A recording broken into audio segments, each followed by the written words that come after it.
I'm Christina Cook. I'm a mission specialist. I'm Jeremy Hansen. I'm a mission specialist. I'm Victor Glover. I'm the pilot. I'm Reed Wiseman. I'm the commander of the Artemis II mission to the moon. To the moon. To the moon. To the moon.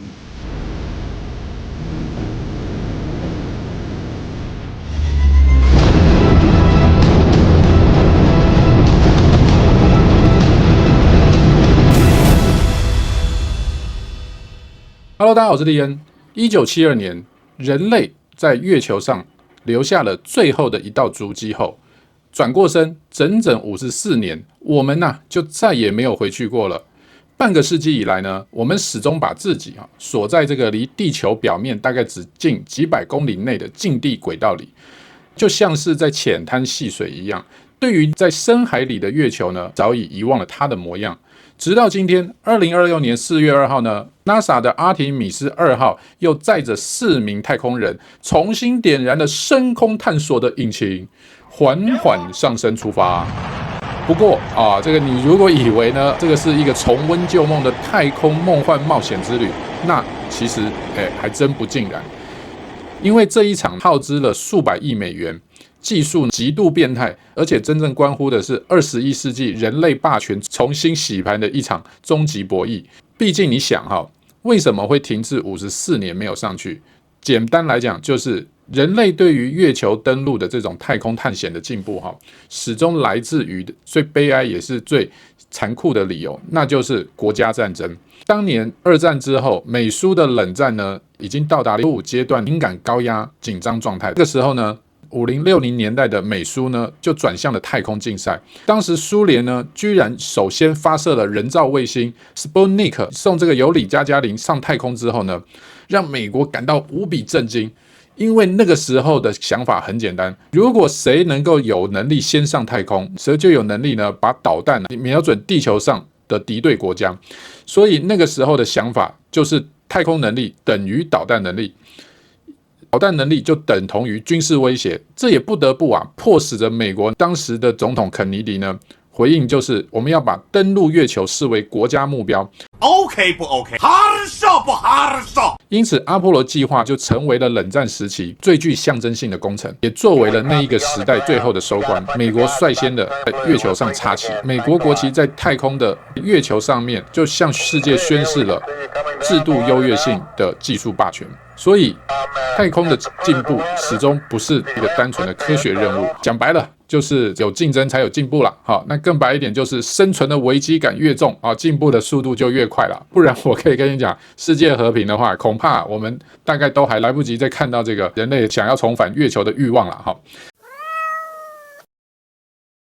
所以这一次，美国急急忙忙的把4名太空人送上月球了。说到底主角虽然不是过去的苏联，但却是更加强大的中国大陆。因为过去20年来，中国在太空技术上的快速进展，特别从嫦娥探月号开始，成功的将月球样本采集并返回之后，到建立自己的空间站，以及发展同型的运载火箭，中国已经具备了相当优良的登月以及升空任务的技术基础。特别是中国大陆已经官方宣称在2030年的时候要进行载人登月的计划呢，就不得不迫使着美国要提早出手。不过呢，我们也知道这一次虽然名义上是登月球，但它其实还并不是真的把人送到月球上它其实是环月的一个旅行，主要只是把太空人送上去呢，先做这个地形的观察记录等等。那到底这一场太空竞赛是否又会把大国与大国之间的军事战略拉高上升到另外一个更大的层次呢？这个我们留到之后再来说。但是我特别好奇的一点就是，我们刚刚不是提到第一次阿波罗17号在1969年登陆月球的时候，非常著名的阿姆斯壮说出的名言，我的一小步是人类一大步，对吗？可是有趣就来了，因为虽然在3年当中，1969年到1972年这3年当中，已经前前后后送上太空人6次登上月球，但是始终有一个阴谋论的讲法出来，那就是不认为这个美国第一次的登陆月球是真实的。更甚的，那个时候有人认为种种影片显示出非常有可能呢，阿波罗17号完全是一个电影公司的拍摄造假计划，背后的目的只是为了要去做出一个优越的宣示，来彻底打消苏联攻打美国的野心。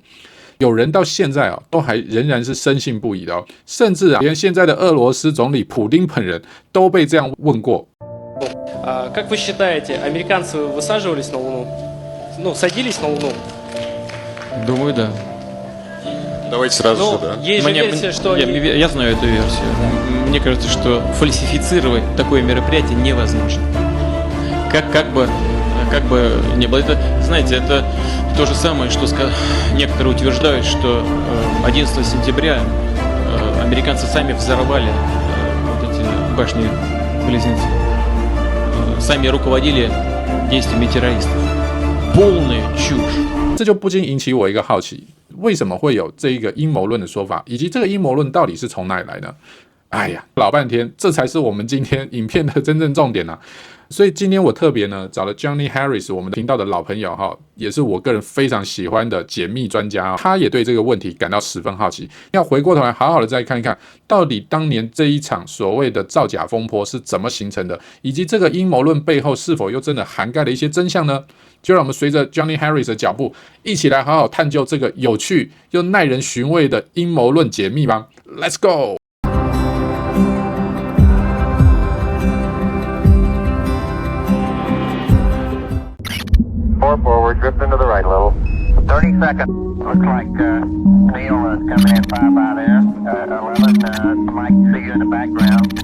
If you don't believe that humans ever landed on the moon, you'd probably think that on July 16, 1969, a select group of government officials, a crew of filmmakers sworn to secrecy, and a famed Hollywood director named Stanley Kubrick all gathered on a soundstage in a military base, deep in the Nevada desert, better known as Area 51.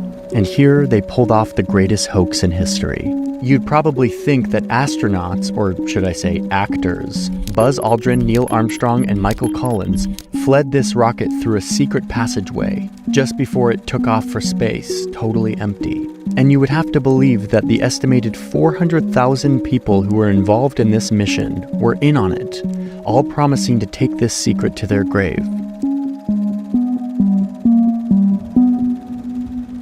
22% of Americans either don't believe that we landed on the moon or harbor some doubt. To advance the technology of spaceflight, we looked at the tapes and the countless photos. We talked to astrophysicists, meteorologists, and NASA historians to better understand the moon landing conspiracy, how it started, what hoaxers use as their evidence, and what this belief teaches us about why some conspiracies are so enduring.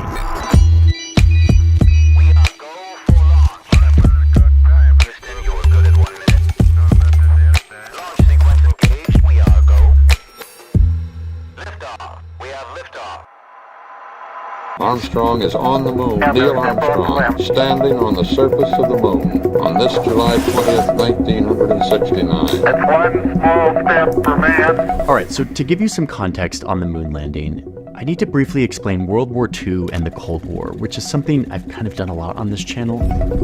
So instead of me doing it again, we hired someone with an old-timey, radio transatlantic accent to do it instead. Buckle up for this one. In a world on the brink of destruction, the United States of America joined the Allied forces in the Second World War in 1941. The Big Three, the Soviet Union, Great Britain, and now the USA versus the Axis powers, Italy, Japan, and Nazi Germany. They sure did put up a fight, but the Allied powers came out on top, you see. But then America and the USSR got real cold with each other. A tragic reversal of the old tales of enemies turned lovers. The communists found the United States to be exceedingly aggressive and quite trigger-happy with all their new military power, meddling in things they ought to be keeping their noses out of. Across the pond, the capitalist United States was fearful that the USSR was hankering to spread their communism across the whole globe. The war remained cold only because both powers had thousands of the most deadly weapons humanity had ever seen and wouldn't dare use them against each other. It was something of a horrifying stalemate. Soon, the empires turned to other feats of strength: psychological warfare, spying, sports, proxy wars, and a race to advance their technologies. And to top it all, A race like no other. A race to space. At first, it is very clear that the Soviets are winning the race. They're launching dogs and plants into space and bringing them back alive. They send up satellites that orbit the moon and take photos of the far side that no one had seen before. They even put a human up into space to orbit around the entire Earth. The first spaceflight would be made by a Soviet man. The US needs to catch up, so President Eisenhower creates a brand new government agency dedicated entirely to space. And they eventually start to send up satellites and even people, but they don't get someone to orbit the entire Earth like the Russians did. Womp womp, the US is losing the space race. And this is where JFK gets up in front of the nation and declares that the US is setting a goal. In this decade, we shall make up and move ahead. He's declaring what would surely be the ultimate finish line in this global race for power. We choose to go to the moon in this decade. An American astronaut eventually orbits the Earth. Not because they are easy. Russia then puts the first woman in space while also getting the first person to walk in space. But because they are hard. The NASA teams are pulling all-nighters year after year, trying to figure out how they're going to make good on JFK's big promise, to somehow get a man on the moon by the end of the decade. Things are heating up. Time is running out. And then... Launch sequence engaged. We are go.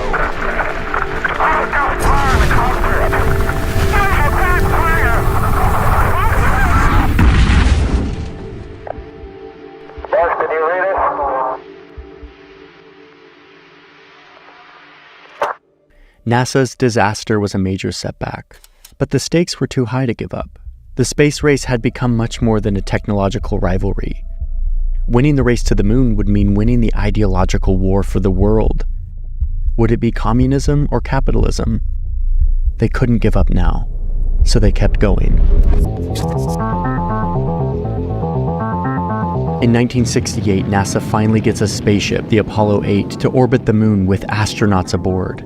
There's hope. Russia is able to exchange a crew in space. For both sides, a moon trip suddenly seems within reach. But who will get there first? I, Richard Bill House Nixon, do solemnly swear.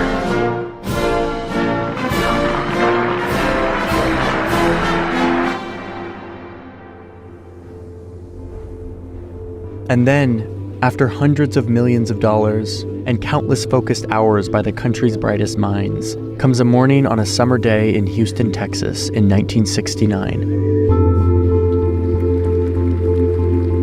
10. 3 men buckle up. Hundreds of millions of people around the world find themselves glued to their television sets because the greatest achievement of mankind might happen. Then starts the 5, 4, 3, 2, 1, 0. All engine running.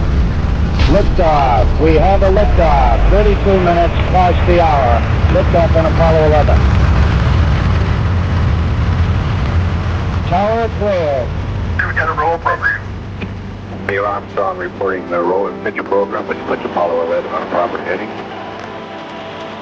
Roll complete and a pitch program.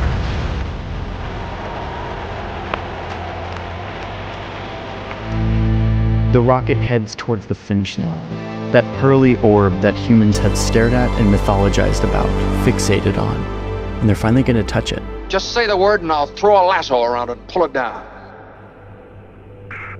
4 days and 200,000 miles later, it's July 20th, 1969, months before JFK's deadline was up. 2 of the 3 astronauts disconnect from the orbiting ship and descend onto the moon's surface. And then... There you go. Oh, it's beautiful, Mike. It really is. Oof. These fumes. The race had clearly been won. A line had been crossed, not just for the global superpower who did this, but for all humans who had just taken their obsession for exploration to new heights. But right away, after this event, even though it was broadcast on live television for the whole world to see, there were rumblings of doubt. About a year after the landing, you start to see newspaper articles casting doubt that any of this actually happened. 2 years after the landing, we see James Bond running away from a bunch of security guards through the Nevada desert when he somehow stumbles upon a secret moon landing film set, resulting in this moon buggy car chase thing through the desert. It was all a tongue-in-cheek reference to this budding conspiracy that the whole thing was faked. A few years later, a former US Navy officer and Apollo rocket technical writer comes out with this book. I think it was an intuitive feeling that what was being shown was not real. The book is a long evaluation of evidence that claims that we never actually went to the moon.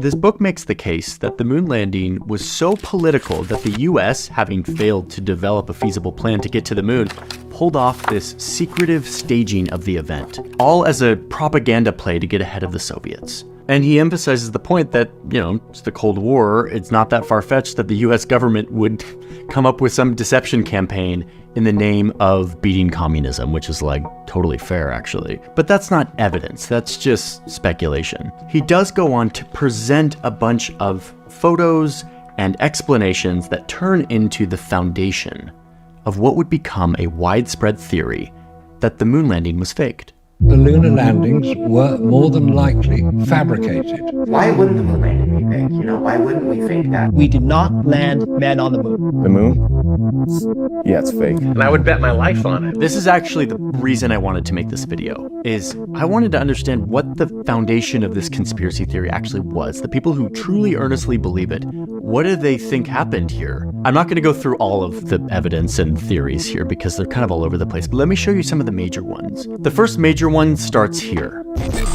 How come there aren't any stars in this photo? There's no atmosphere or light pollution on the moon. Shouldn't this photo look like this? Well, it turns out that if you want to capture the stars, even on the moon, you have to open up your camera for a very long time and let a bunch of light in. Trust me, I know this because I spent months of my life trying to photograph a galaxy, and I learned a lot about how not to photograph stars. And let me just tell you, it's a lot harder than it looks. When I was doing that, I was opening up my shutter for 30 seconds, and I took hundreds of images just to get this one shot. So when you're on the bright moon, and you're trying to photograph a bunch of guys in bright white reflective suits, you're not opening up your shutter for a very long time. You're not letting in a bunch of light. There's basically no chance of getting a decent shot of the stars in this environment. But you get something. I mean, if you take the photo and blast up the brightness, you can kind of see some traces of the stars if you really need to do that. Okay, but what about these shadows? Some of these shadows go this way, and some go this way. Shouldn't the shadows be parallel if they're all coming from one source, the sun? Yes, the only light source in this photo is the sun. But you have to remember that light bounces off things, especially white things. So you have light bouncing off of lots of different surfaces, which is one reason the shadows look a little weird. Oh, and remember that you're looking at light that was filtered through a lens. A camera lens distorts the direction of things depending on how wide or tight it is. Okay, but what about this flag? This flag is waving, but there's no wind on the moon. Yes, the flag is kind of waving. But remember that this isn't a normal flag. NASA had to make a custom flag for the Apollo missions that had a horizontal rod right up here so that the flag wouldn't look like this. It had to look nice and American and patriotic. You had to be able to see it. So when the astronauts were sticking the flag in the lunar soil, the motion of that movement caused the material to move, and it kind of looks like it's waving. Okay, but look how they're moving. This is so unnatural. It's almost like they're being pulled up by a wire. Oh, and look, did you catch that? That looks like a wire. Okay, wait, just confession here. I was watching all of these conspiracy documentaries while we were doing this story, and they're incredibly tantalizing. This is the one that actually kind of got me. I was like, wait a minute, they are moving really weird. The motion is so off kilter. It looks like they're being dragged by a wire. So to figure this out, we actually talked to a physicist and a meteorologist who helpfully explained just how different life in 1/6 Earth's gravity is. I mean, think about it. Our intuition for everything we know is calibrated to Earth's gravity. It's everything we've ever known. It's how our brains interpret the world. It's how our muscles calibrate to the world. So when you're watching these videos of these astronauts in suits that weigh 180 pounds clunking around with their Earth gravity gravity-trained muscles on the moon, you see some really weird movements. But I mean, who knows? Maybe the two scientists we talked to are actually in on it. Maybe they're some of the 500,000 Americans who were paid by the government to keep the hoax alive, all so that we could feel like America is better than the Soviet Union in 1969. Maybe. Could be. Okay, listen, I'm not going to go through every single one of these theories. There's a lot of evidence out there. Like, why isn't there exhaust on this flame? Or why did the Eagle lander not leave a crater? What about the radiation exposure that these astronauts would have gotten? What about Neil Armstrong's boot print? Or the lost tapes? Don't get me started on lost tapes. We actually had a whole section in the script about the lost tapes, and ultimately, it didn't make the cut. Now listen, I want it to be clear that you should not be ashamed if you actually want answers to these questions, especially in a time where all of us are kind of renegotiating our relationship with trust in governmental institutions. But I will tell you that after earnestly looking into this stuff, none of the presented evidence comes anywhere close to the burden of proof and evidence I would need to see to believe that the moon landing was a hoax. I will put resources in our source doc of the many instances of astrophysicists and scientists walking you through all this stuff. I think it's useful to look at. Before we move on with our story of the conspiracy theory, let me use this moment to say a word about human neurology and visual information, something I think about a lot. For me, when I sit through the evidence-based debunk on these theories, which is something we did for this story, it helps me understand the limits of human senses. Our eyes and ears and logical thinking brains were optimized for very different problems than evaluating the physics of our fellow Homo sapiens jumping around on a baby planet 200,000 miles away. Like, we're not set up for this stuff. Going through the conspiracy theory and then going through the debunks reminds me why we as a species developed other ways of sensing, other ways of measuring and knowing things about the world. Other tools that aren't as intuitive to us, but that extend our power to know things that are real, that are true. If you don't lean on these tools, in other words, if you don't look to science in your evaluation, and instead rely on your optic nerve feeding grainy pixels into your great ape brain, I think we can all agree that you'll take for truth things that are not true. Okay, neurology section is over. Let's get back to it. If you're going to go down this rabbit hole and indulge your conspiracy mind like I did for this story, let's talk about what people think actually happened here. Like, all of this footage and all of these photos, what do the moon hoaxers think we're looking at?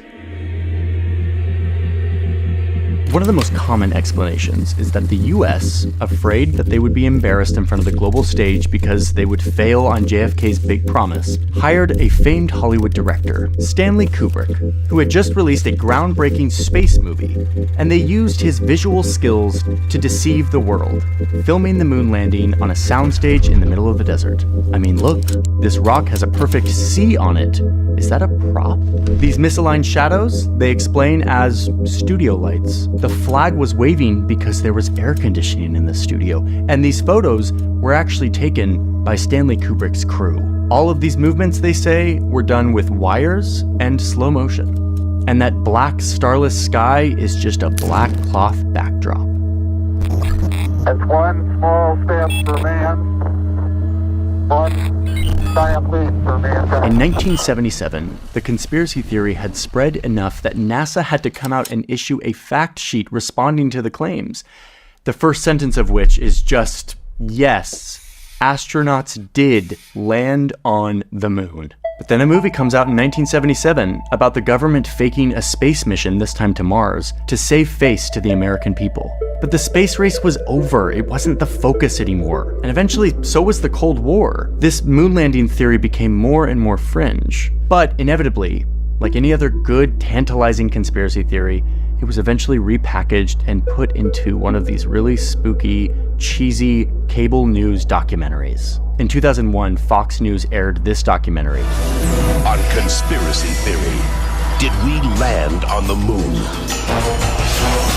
It was basically just a repackaging of all the old theories, but for a new audience. But now it was the dawn of the internet age, and NASA had to respond to this Fox News doc by reissuing the fact sheet that they issued in 1977, but this time on a website, an innocent foreshadow to combating information on the internet. They had no idea what was coming. The doc gave the conspiracy new energy, new followers, and soon a conspiracy theorist was following Buzz Aldrin around a hotel, pestering him and demanding him to swear on the Bible that he landed on the moon. And Buzz punched him in the face. Shortly after that, a French mockumentary came out, laying out evidence that Stanley Kubrick did film the moon landing. The problem is people thought it was real. There's a fake documentary, not a real documentary, but a fake, like a mockumentary, where he's admitting and people are talking about. Have you seen that one? No, but that makes sense. Yeah, a lot of people are like, dude, you didn't even know? There's an actual real interview with him where he admits that he faked the moon landing. But it's not. Yeah. It's fake. So today, the conspiracy lives on in a world of increasing science skepticism and on an internet that fuels pretend information, and to a demographic that is more and more mistrusting of institutional knowledge. One poll found that in 2019, 11% of American millennials believed that the moon landing was staged. It's become a particularly durable conspiracy theory because it has all of the ingredients of a good conspiracy theory. It's shadowy government antagonist with political motives. It leans on the human eye and brain as the primary measuring tool for the evidence. And when you believe in stuff like this, it feels good, like you're in on a secret. So let me just end this video by telling you why I know we landed on the moon.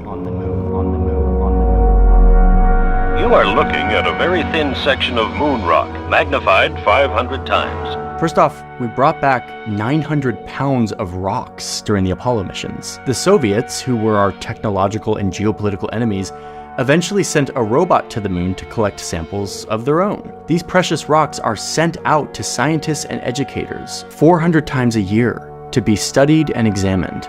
And it has been verified by a lot of different people who have no motive to lie that these rocks were developed in an environment completely rid of oxygen. Also, the Soviets themselves corroborated the moon landing and acknowledged that it happened. I mean, the Soviet leader kind of begrudgingly complimented the US and they published like a tiny little blurb in one of their newspapers, but like, they lost and they admitted they lost.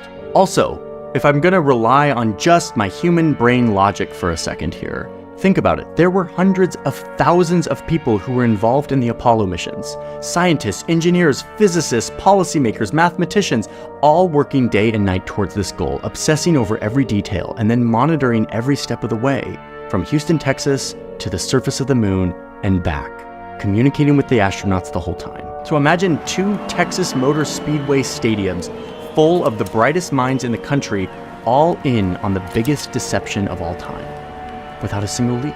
And finally, if you insist on using your eyeballs as your only sensors that you will accept as proof, just look at this. This photo was taken by a telescope orbiting the moon. These are astronaut and buggy tracks here on the surface of the moon. You can even see the buggy's parking spot right here. And if you think that this photo, that yes, was originally taken by NASA, but many other photos have come out by other space stations that show physical evidence of the humans on the moon, if you think that this is still the government, like 40 years later, the kids and grandkids of the Apollo people still photoshopping pictures to keep up this elaborate ruse, I don't know what would convince you.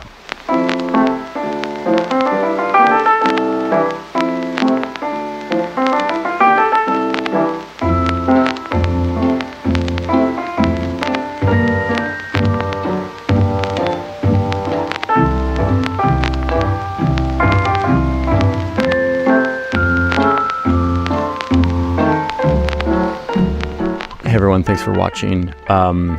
This was a fun video to work on, and we have so much archive. Like, luckily there's amazing footage for this, and we got to use a teaspoon of it for this, but really we'll put some links in the description and in the source doc for a place you can go to look at all of this amazing footage and photography. I want to quickly tell you about the newsroom, which is our Patreon, where all of you support the journalism we're doing here. You can go to the newsroom and get access to a behind-the-scenes vlog that we do every month. So it is an insight into everything we do here. You can meet the team. You can see the process of how we are building this journalism studio on YouTube. You also get access to my scripts, you get access to Tom Fox music that you can use royalty-free, and it's just a way that you can support the journalism we're trying to do here. You also can check out the new poster that we just launched. It is called All Maps Are Wrong. I designed it with the help of some of my friends, and it is something I've been wanting to do for a long time. It has all of the map projections that are the way that we take the Earth, which is a sphere, and put it onto a flat plane, which is called a map. And in doing so, you stretch the map inevitably, and it means that all maps are wrong.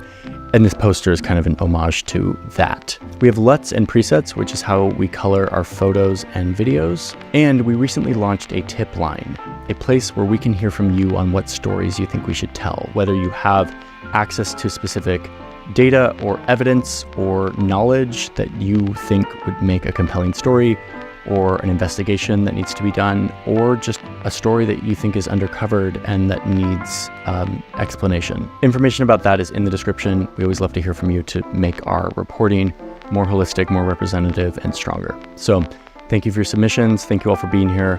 I will see you in the next one.